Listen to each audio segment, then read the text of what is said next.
बिस्मिल्लाहिर्रहमानिर्रहीम। अस्सलाम वालेकुम नाज़रीन, आप यूट्यूब चैनल देख रहे हैं। मैं इमरान खान हूँ। सूरत-ए-हाल वहीं पहुँच गई है जहाँ नहीं जानी चाहिए थी। मैं बारहा ये कहता रहा हूँ कि पाकिस्तान के ताकतवर हलके, पाकिस्तान की एस्टेब्लिशमेंट, वो इस बात को समझें कि इन चीज़ों को पब्लिक के हाथ में दे दें, इंतखाबात करवा दें।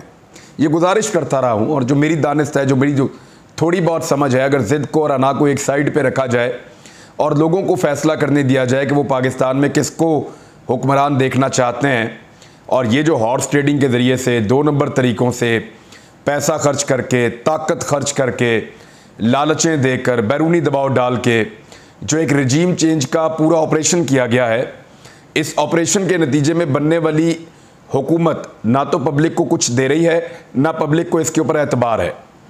जिस चीज़ का डर था, आज इमरान खान साहब ने वही किया। इमरान खान और उनकी पार्टी उस सिमत में चल पड़े हैं जहाँ पे हम नहीं चाहते थे कि वो उस तरफ जाएं। अब ये मज़ीद तसादुम होगा और इसका नुकसान पाकिस्तान के इदारों को होगा। ये तो एक पॉलिटिकल पार्टी है। पॉलिटिकल पार्टी को इस तरह के नारों से, इस तरह की चीज़ों से हमेशा फ़ायदा होता है कि हमने मुकाबला किया, हमने फ़लाँ इदारे का मुकाबला किया, हमने एस्टेब्लिशमेंट का मुकाबला किया, हमने बहुत मुश्किल हालात के अंदर जो है वो सामना किया। पॉलिटिकल पार्टी को इसका फ़ायदा होता है, इवन सहाफ़ियों को भी इसका बाद वक़्त फ़ायदा होता है। लेकिन जो इदारे हैं वो डैमेज होते हैं, उनको इसका नुकसान होता है। अब वो इस बात को समझें और अगर कहीं पे कोई ज़िद या अना फंसी हुई है तो वहाँ जाके हाथ जोड़ लें या कुछ भी करें और निकालें पाकिस्तान को इस सारी अजीबोगरीब सूरत-ए-हाल में, इस दलदल से बाहर निकालें। आज जो रजीम चेंज ऑपरेशन के ऊपर एक सेमिनार हुआ है इस्लामाबाद में, पहले तो हमें बुलाया हुआ था, सेनेट के अंदर कायमा कमेटी है इंफॉर्मेशन की वहाँ पर, और आज हमें दोबारा सुना गया, लेकिन किसी के पास कोई जवाब नहीं था। किसी के पास कोई, गवर्नमेंट के लोगों के पास तो बिल्कुल ही कोई जवाब नहीं था। लेकिन उन्होंने कहा कि वो आईजीज़ को बुलाएंगे और बाकी लोगों को बुलाएंगे, पूछेंगे ये मुकदमात कैसे हुए, ये पुलिस कार्रवाइयाँ क्यों कर रही है, हरासा क्यों किया जा रहा है, इस बारे में उन्होंने कहा जी पूछेंगे। लेट्स सी वो क्या करते हैं, पूछते हैं या नहीं पूछते, वो हम देखेंगे वो कब तक और कितना ज़्यादा इसको आगे बढ़ा सकते हैं।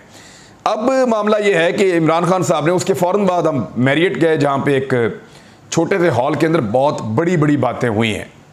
हॉल तो छोटा सा, 100-150 बंदे के बैठने की कैपेसिटी, लेकिन वहाँ जो बातें हुई हैं वो उन्होंने पाकिस्तान को और पाकिस्तान के इदारों को और पाकिस्तान के स्टेक होल्डर्स को हिला कर रख दिया है। इमरान खान साहब ने बहुत खुलकर बातें की, असद उमर ने खुलकर बातें की, फवाद चौधरी ने बड़ी इंपॉर्टेंट बातें की हैं।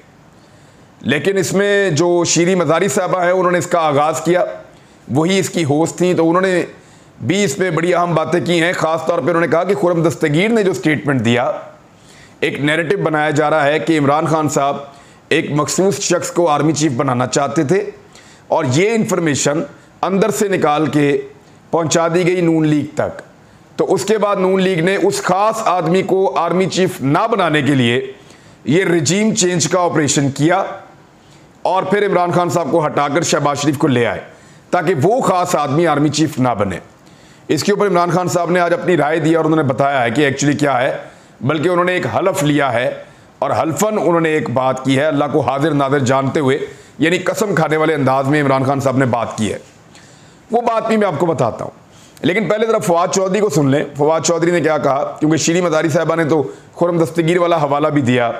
उन्होंने कहा, असद उमर ने भी कहा कि DGISPR को इसका नोटिस लेना चाहिए कि वो तो फ़ौज के ऊपर डाल रहे हैं कि फ़ौज के अंदर एक तब्दीली होने जा रही थी जिसको रोकने के लिए ये रजीम चेंज का ऑपरेशन किया गया है। यानी एक मरतबा फिर पाकिस्तान की अफवाज को मुतनाज़ बनाया जा रहा है, फ़ौजी क़यादत के ऊपर जो है वो उंगली उठाई जा रही है और ये PMLN ने फ़ौज को लाकर यहाँ पे खड़ा कर दिया है। अब जब PMLN एक एलिगेशन लगाएगी तो बाकी जिस पॉलिटिकल पार्टी पे वो एलिगेशन लगेगा वो उसका जवाब तो देंगे। फवाद चौधरी ने कहा कि रजीम चेंज की जो मुबैना साजिश हुई है, और इस पर उन्होंने कहा कि रजीम चेंज में वादे था कि अदम एतमाद की तहरीक आ रही है। हमारी अपोजिशन पार्टीज़ को ये बता दिया गया था कि पहले 10 MNAs को टारगेट किया गया, फिर मज़ीद 6 MNAs को टारगेट किया गया, हमारे टोटल 22 MNAs समेत इत्तहादी भी शामिल किए गए। अपोजिशन से कहा गया कि रजीम चेंज करके आपके केसेस माफ़ कर देंगे और कल नैब कानून पर अमल दरामद करके NRO 2 दे दिया गया। यानी ये जो उन्हें कहा गया था, अब ये किसने कहा था, वो कौन था जिसने कहा कि आप रजीम चेंज करने में आ जाएं सारे इकट्ठे होकर, आपको NRO 2 मिल जाएगा, और फिर NRO 2 मिल भी गया। ये फवाद चौधरी ने सवाल उठाया। उन्होंने कहा आर्टिकल 63A की तशरीह की समाअत में वक्फे से पहले चीफ जस्टिस ने कहा कि बिलावर और शहबाज शरीफ को बुलाएं, सियासी जमातें इलेक्शन से कैसे भाग सकती हैं। हम खुश हो गए। हमने जाकर इमरान खान साहब को मुबारकबाद दे दी कि भाई चीफ जस्टिस का तो मूड नजर आ रहा है कि वो इलेक्शन की तरफ पाकिस्तान को लेकर जा रहे हैं, और अदालती ऑब्जर्वेशन मुस्बत हैं। लेकिन वक्फे के बाद टीवी पर अचानक एक खबर चलती है और चीफ इलेक्शन कमिश्नर ये कहते हैं कि इलेक्शन के लिए हम तैयार नहीं और 8 महीने तक इलेक्शन नहीं करवा सकते, और 90 दिन के अंदर हालांकि इलेक्शन करवाना होता है कानूनी तौर पे। उन्होंने कहा कि अदालती वक्फे में और भी बहुत कुछ हुआ, लेकिन वो सारा कुछ मैं आपको नहीं बता सकता। और सुप्रीम कोर्ट का दरवाज़ा खोला तो पता चला कि चीफ इलेक्शन कमिश्नर और सेक्रेटरी पहले से ही लॉक शुदा कमरे में मौजूद थे, यानी वो कमरा बंद किया हुआ था, उसके अंदर पहले से ही वो मौजूद थे। कुछ तो मजबूरियां होंगी, यूं ही कोई बेवफा नहीं होता। रजीम चेंज के मरहले पर सबसे पहला रद्द-ए-अमल अवाम का आया जब इमरान खान ने कॉल दी, और फिर उन्होंने वो सारी बातें बताई। सदर ने भी कहा है और स्पीकर ने भी कहा है कि सुप्रीम कोर्ट कमीशन बनाए, लेकिन वो कमीशन नहीं बन रहा। पाकिस्तान के हिंदुस्तान से ताल्लुकात बहाल हो रहे हैं। अमेरिका को अफगानिस्तान के अड्डों की जो बहाली है वो की जा रही है, और इसराइल को तस्लीम करने के लिए मुल्क में माहौल बनाया जा रहा है, और इसके लिए ये बयानिया तश्कील दिया जा रहा है कि अगर हम ये नहीं करते तो माशी मुश्किलात मज़ीद बढ़ जाएंगी। यानी लोगों को इतना गरीब कर दो, इतना परेशान कर दो, इतना दबाव डाल दो कि वो कहें कि आप कुछ भी करो, हमें इस गुर्बत में से निकालो। ये बात वैसे शीरी मदारी साहबा ने भी की, और तकरीबन सब लोग कर रहे थे कि इसराइल को तस्लीम करने की तरफ पाकिस्तान के मामला चल रहे हैं। साथ उन्होंने ये कहा कि अमेरिका को अड्डे देने के हवाले से अब पेशरफ्त हो रही है। ख़ासतौर पर नजम सेठी को उन्होंने नाम लेकर कहा कि उन्होंने नवाज शरीफ से मुलाकात के बाद इस तरफ माहौल बनाना शुरू किया है, और अब जो है वो अड्डे बाकायदा अमेरिका को देने के लिए कार्रवाई हो रही है बकौल पाकिस्तान तहरीक इंसाफ के लोगों के या नजम सेठी के। उनका एक तज्जिया भी है, और सोर्सेज भी ये कह रहे हैं कि अमेरिका को एयर स्पेस के हवाले से कोई प्रॉब्लम नहीं होने जा रहा, वो ज़मीनी अड्डे मांग रहे हैं। और कुछ वो ये कहते हैं कि फाटा का जो मर्जर किया गया है वहाँ पे एक बफर जोन अफगानिस्तान और पाकिस्तान के दरमियान जो है वो कायम रखा जाए, उन्हीं एजेंसीज की सूरत में या फाटा के इलाकों की सूरत में। वो मर्जर जो है वो अमेरिकन को कबूल नहीं है। अब पाकिस्तान उसको कैसे रिवर्स करता है, ये एक बहुत बड़ा सवाल है। उन्होंने कहा कि हमजा शहबाज को जानबूझकर इस तरह से वज़ीर आला पंजाब बनाया गया, इदारों ने जोर लगाकर हमजा शहबाज को रखा हुआ। उन्होंने इदारों का लफ्ज़ लिया, इदारों ने जोर लगाकर हमजा शहबाज को वज़ीर आला पंजाब रखा हुआ है। वो ऐसे फट्टे पर हैं जो किसी वक्त भी सरक सकता है। ये अवाम से डर रहे हैं। आखिरी चंद हफ्ते हैं, फिर अवाम बताएगी कि इन मसाइल का वाहिद हल है कि हम अवाम ही की तरफ चले जाएं। अब इसमें इमरान खान साहब ने भी तकरीर की है, बाकी लोगों ने भी की है, और इमरान खान साहब ने वो कह दिया जो मुझे लगता था कि वहाँ तक मामला नहीं जाना चाहिए। तकरीर शुरू करते हुए इमरान खान साहब का कहना था कि कुछ दिन पहले मुस्लिम लीग नून के रहनुमा खुर्रम दस्तगीर के मुँह से सच निकल गया। 11 साल पहले कहा था पीपल्स पार्टी नून लीग इकट्ठे हो जाएंगे, इन दोनों का एक ही मकसद चोरी करना और कैसे बचना है। इनको केसेस में किस चीज़ से डर था? अदलिया आज़ाद है, उनको किस चीज़ का डर था? मुझे भी इसी अदलिया से इंसाफ मिला। जब इनको NRO नहीं मिलता तो मुल्क से बाहर चले जाते हैं। खुर्रम दस्तगीर ने खुद कहा कि मैंने आर्मी चीफ अपना लगाना है। मैं अल्लाह को हाजिर नाजिर जानकर कहता हूँ, ये उन्होंने हल्फन कहा इमरान खान साहब ने, कि मैंने तो कभी सोचा भी नहीं था कि नवंबर में किसको आर्मी चीफ लगाना है। मैंने तमाम ज़िंदगी मेरिट पर समझौता नहीं किया, कभी नहीं सोचा अपना आर्मी चीफ लाऊंगा। इसका मतलब क्या कोई आर्मी चीफ आएगा तो एहतसाब रुक जाएगा? इस पर गौर करना चाहिए।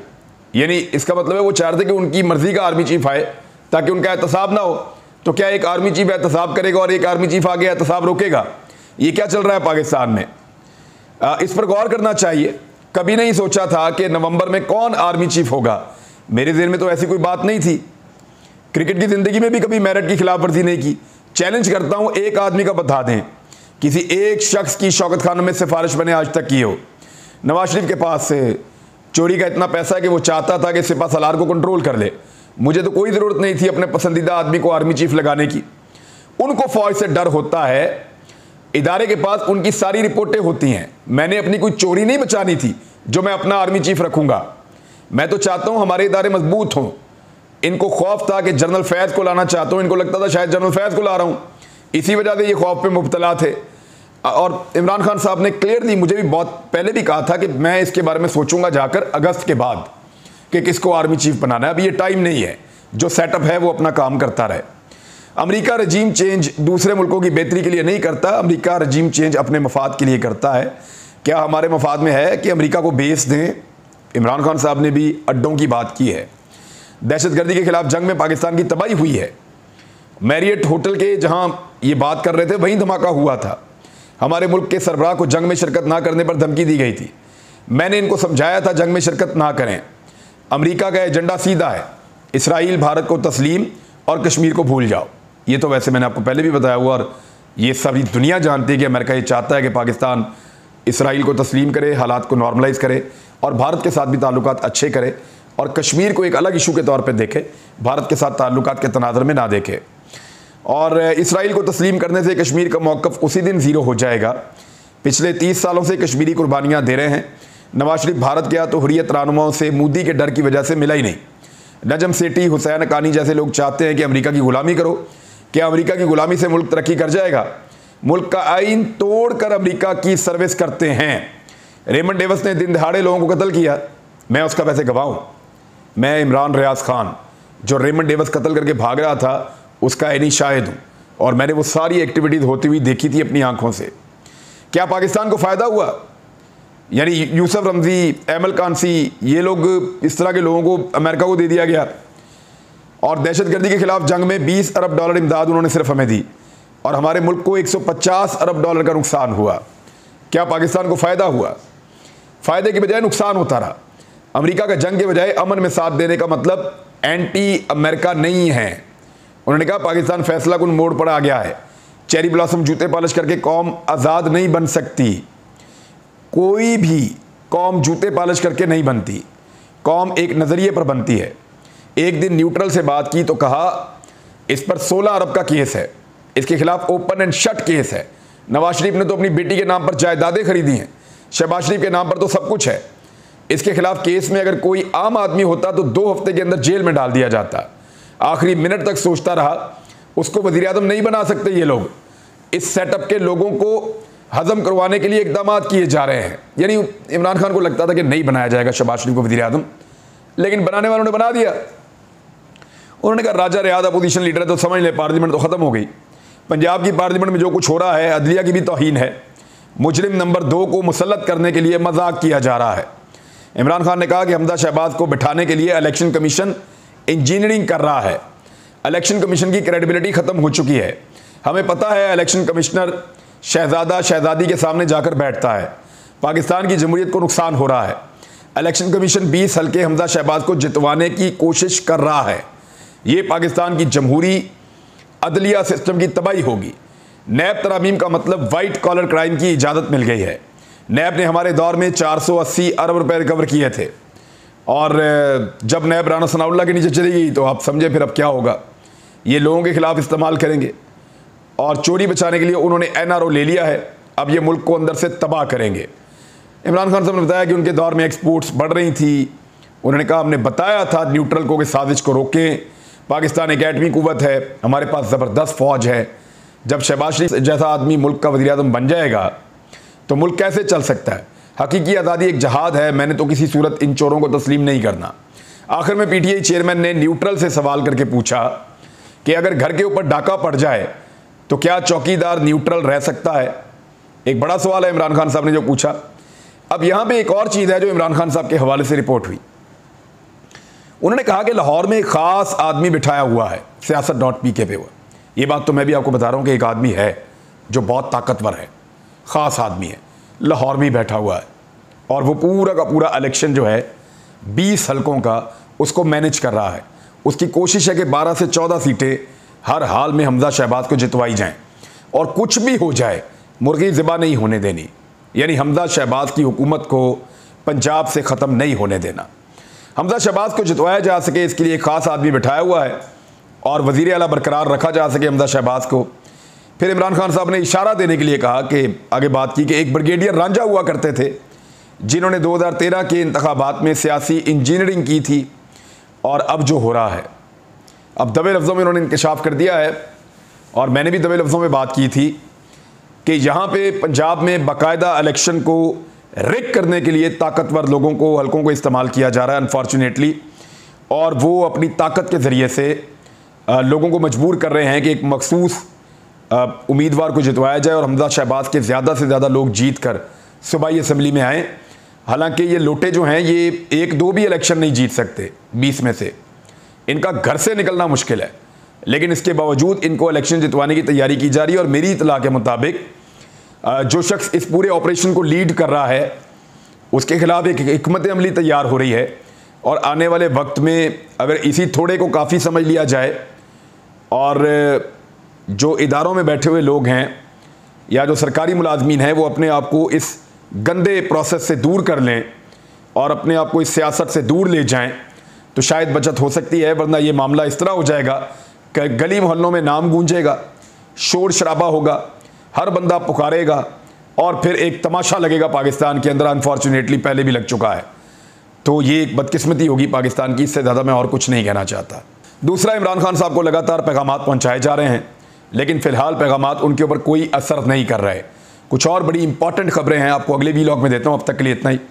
अपना ख्याल रखिएगा, अपने इस चैनल का भी। अल्लाह हाफ़िज़।